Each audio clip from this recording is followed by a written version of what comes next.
Radio Jalca, Cuentos Universales. Un lugar para escuchar relatos, cuentos e historias de la tradición oral. Nos acercamos a ti para contarte historias y darte a conocer el mundo y el significado de los cuentos. Cada 15 días tenemos una cita contigo y con las historias. Gracias por estar ahí y escucharnos. Hoy os acompaña Teresa Romo. En este programa iniciamos una serie dedicada a los cuentos y poemas de los maestros sufíes. En esta ocasión le dedicaremos este espacio a Jalaluddin Rumi, el poeta místico del amor, y a uno de sus poemas, La flauta de caña. Para ello tenemos con nosotros a un poeta, José Ramón Ripoll, que nos hablará de dicho poema.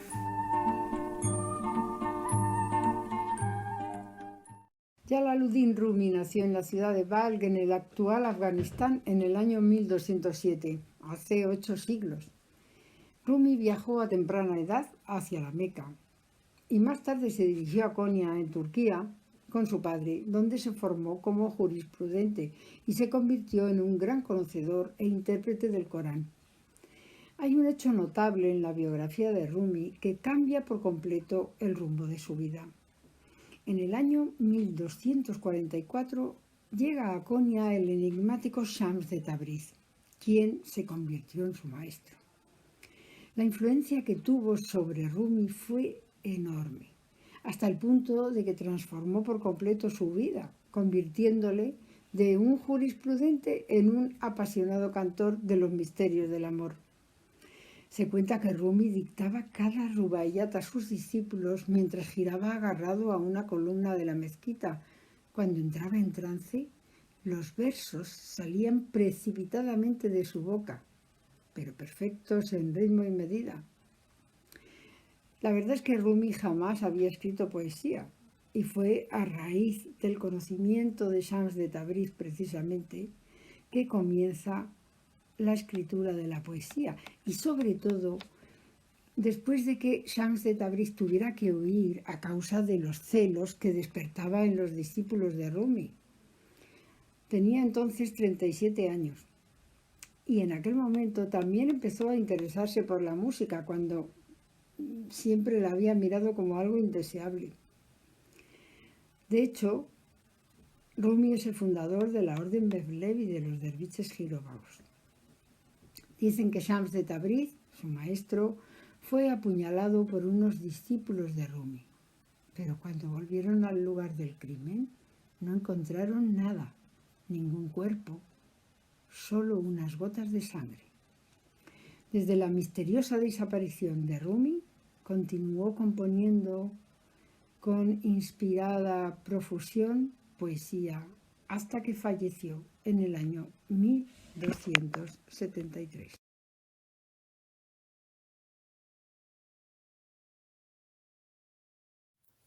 Tenemos a José Ramón Ripoll, como hemos dicho, con nosotros. Hola, José Ramón. Hola. Vamos a hablar un poco del poema que hemos escogido, La flauta de caña. ¿Nos podrías decir por qué has elegido este poema en particular? Porque yo creo que en este poema se condensa todo el pensamiento del poeta en unos cuantos versos. He escogido este poema y por eso lo he escogido.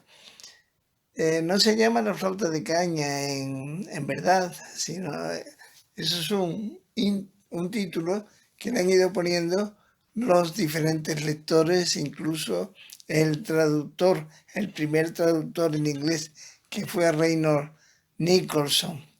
En verdad se trata de un poema prólogo al Masnavi o Masnaví, que es una serie de 6 libros de enseñanza donde se plantean, bajo forma de poemas o argumentos, situaciones diversas, escenas cotidianas, paradojas y comentarios que resultan muy útiles para iniciar el camino del conocimiento, enfocado en primer lugar a los miles de discípulos a los que el maestro guiaba en Konya en aquellos tiempos.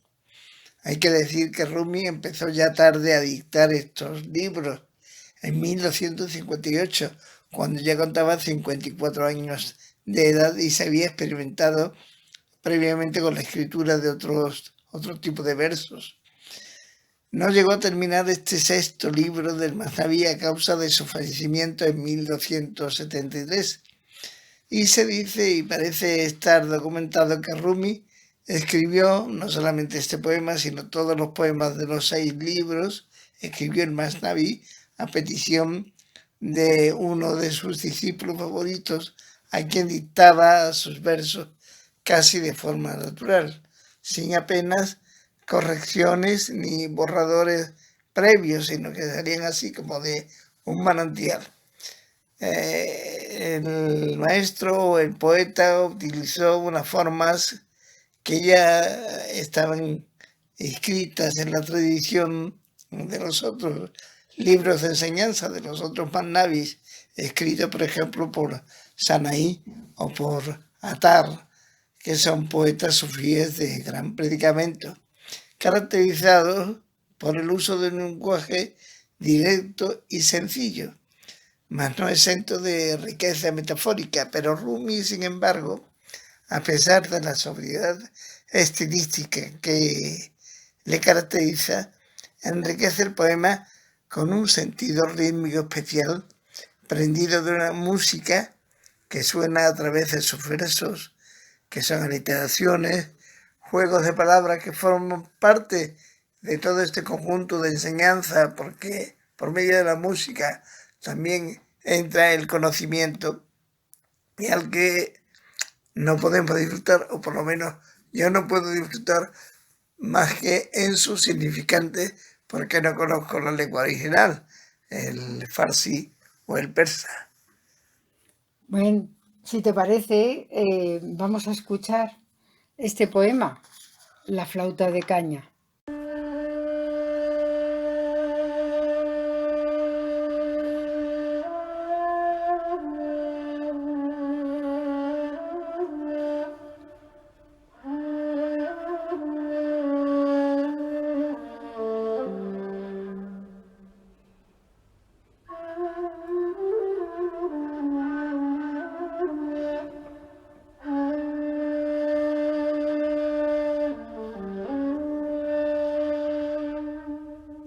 La flauta de caña. Escucha la flauta de caña, cómo nos cuenta su historia, cómo lamenta la separación diciendo: desde que del cañaveral fui arrancada, mi dulce son hace que lloren hombres y mujeres. Un corazón busco, un corazón desgarrado por la ausencia del amigo, al que pueda explicar la angustia del deseo de amor. Quien se halla lejos del propio origen, añora siempre el tiempo en que allí estaba. En toda asamblea se ha oído mi dulce lamento, fiel compañero de felices y desdichados. Y todos creyeron ser mis amigos, mas ninguno buscó en mi corazón mi más profundo secreto. Y mi secreto no está lejano de mi gemido. Son los ojos y oídos los que carecen de luz.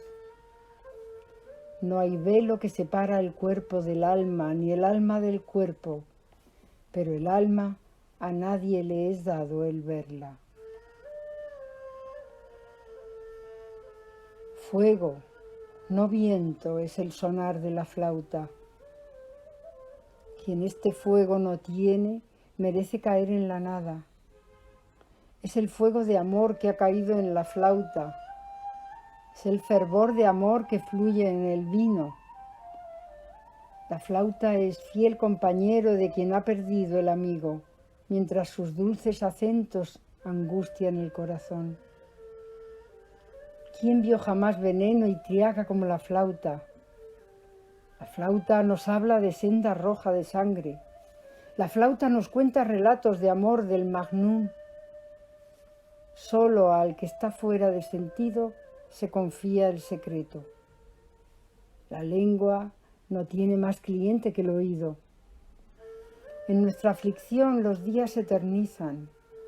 Los días van de la mano con ardiente angustia. Si nuestros días llegan al término, no le temo, mas quédate tú. Nadie es como tú, Santo. Nosotros somos como arpas que tú con el plectro tocas. No es nuestro lamento, tú eres quien lo produces. Como la flauta somos, la música en ella es tuya. Como los montes somos, de ti es en ellos el eco. Somos piezas de ajedrez empeñados en derrota y victoria. De ti, oh perfecto, derrota y victoria proceden. Somos leones pintados en banderas que el viento impulsa hacia adelante. Visible es su ímpetu al lanzarse. El viento es invisible. Pueda por siempre lo invisible ayudarnos.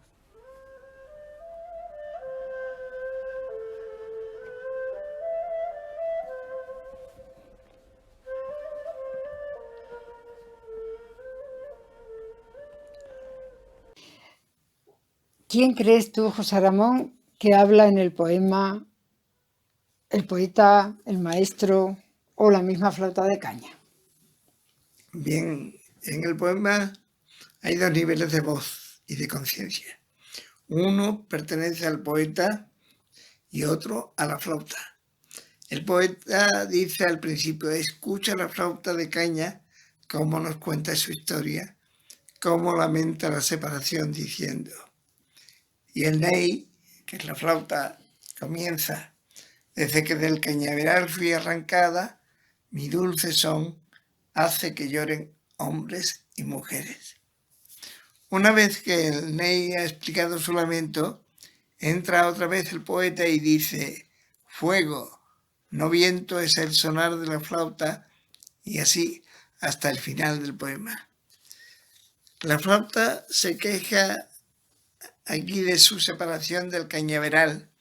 Era una caña más entre todas que el viento hace vibrar en colectivo, en conjunto de su familia, haciendo chocar unas contra las otras, pero individualmente no sonaba, puesto que no emitía música por ella misma, porque aún no había sido talada por la mano del hombre, ni éste había perforado los agujeros a la altura necesaria para que se convirtiera en un ney capaz de emitir una melodía propia.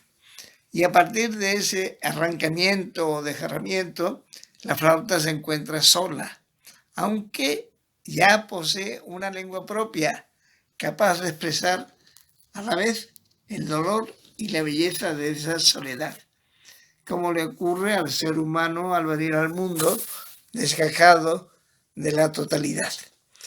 La flauta se lamenta de la ausencia del amigo, de la ausencia de todos los demás, en el amigo que la protegía antes de abandonar el cañizar, o sea, la otra caña. Dice: y todos creyeron ser mis amigos, mas ninguno buscó en mi corazón mi más profundo secreto. La flauta nos cuenta entonces relatos de amor, nos habla de la senda roja, y solo al que se atreve a perder el sentido en ese amor, le revela el secreto que permanece en el fondo de su caña, digamos, de su corazón. Dice un hermoso verso traducido por Félix María Pareja, un verso bastante libre pero muy bonito: la lengua no tiene más cliente que el oído. Es decir, que la palabra solo tiene la función de ser escuchada por el otro. Esa es la razón de la poesía. Nosotros somos como la flauta y toda su música es, según dice el poema, del amado, de la totalidad, de un universo entero que hace girar y girar a los cuerpos y a los planetas al son de esa arcaica y renovadora melodía. Pues sí, y hemos leído la magnífica traducción de Félix María Pareja, pero creo que has hecho tú tu propia versión de una parte de este poema. Háblanos un poco de qué te impulsó a hacerlo y además sería estupendo que termináramos escuchando con tu voz esta parte, si te parece. Bueno, en principio lo escribí para mí porque me di cuenta de que el poema que yo había leído de Félix María Pareja era solo la mitad de ese prólogo del Masnavi. Y cuando leí ese Masnavi traducido pues al castellano de una manera casi literal, sin digamos, tener en cuenta pues la musicalidad del poema ni nada por el estilo, pues intenté traducirlo a mi manera y también a la manera musical de Félix Pareja para enterarme un poco de cómo terminaba. Es un poema que lo he leído en público en muy pocas ocasiones y lo he hecho con toda mi humildad. Bien, pues ahora vamos a pasar a escuchar esa parte final del poema.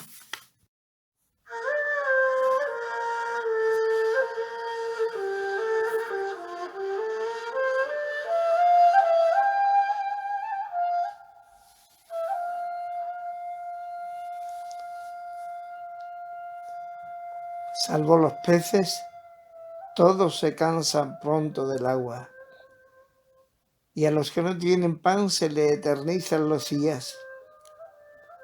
Así, la adolescencia no comprende el estado de la madurez, por lo que he de aligerar este discurso.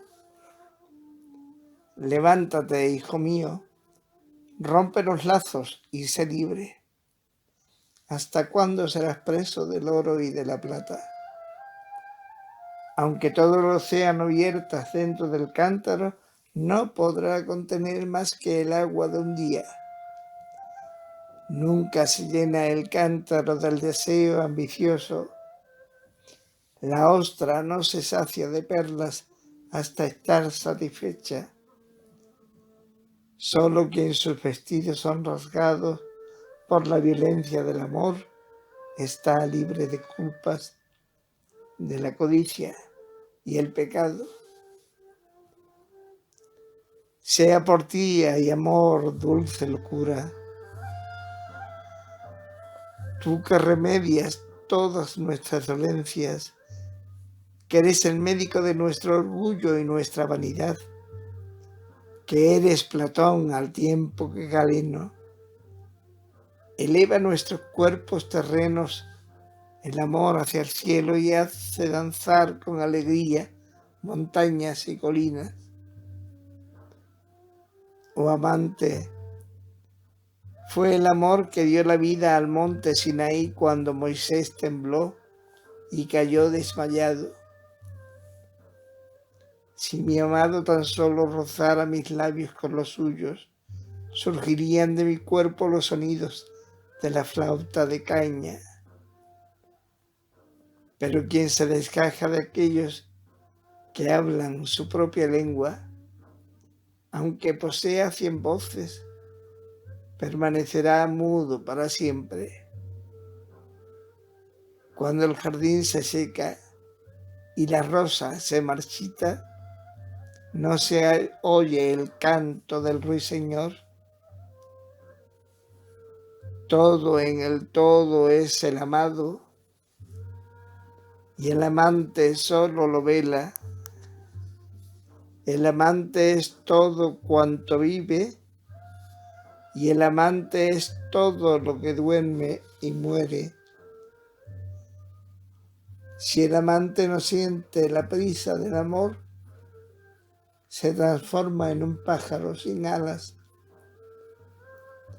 ¿Cómo podré entonces conservar mis sentidos si el amado no muestra la verdad de su rostro? Es el amor quien quiere revelar su secreto, pues un opaco espejo no sirve para nada. ¿Sabes por qué ese espejo nos refleja? Porque la herrumbre aún enmascara el azogue. Si al fin fuera pulido del óxido y del moho, todo el brillo del sol quedaría reflejado. Amigos, han escuchado el cuento de mi vida, que evoca entre sus versos mi verdadera esencia.